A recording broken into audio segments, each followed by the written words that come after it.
Zotri po më pyet në lice.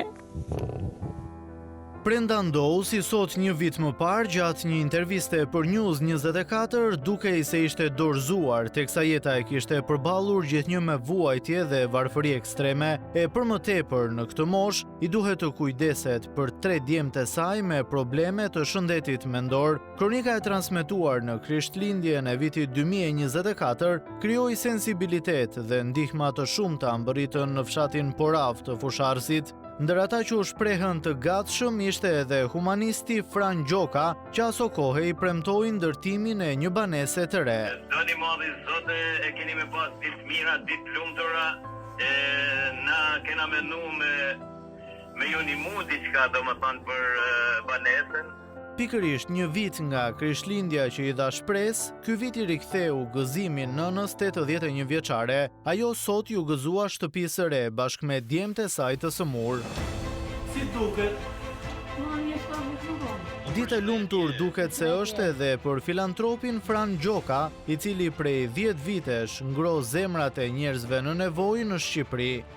Hajde të ndihmosh kjo ditë e madhe e Krishtlindjeve, dhaf shnet e jetë e ta mbajt zemrën plot me bekim i madh i Zot, me dashni e me çdo të mirë që dëshiron. Jam shumë i lumtur që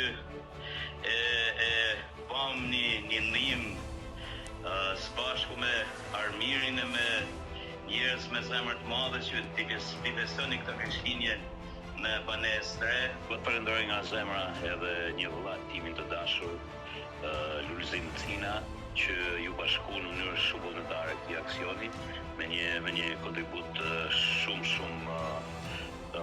të madh mund ta quaj, duke dhënë 10.000 euro. Jam mirë, për Zotit. Hajde e gëzoshi me shnet. Gëzoshi me shnet dhe me bekim të Zotit. Paqjet gjatë. Parat e kisha. Nën Prenda tashmë është një hall më pak edhe për pushtetin vendor. Duhet falenderoj përzemërsisht ty nga zemra për intervistën e parë që e ke bën para një viti. Falenderoj prej zemrës Frank Gjokën, i cili bani të mundën ndërtimin e këtij objekti, e majti fjalën dhe i bani këta njerëz me shpisat.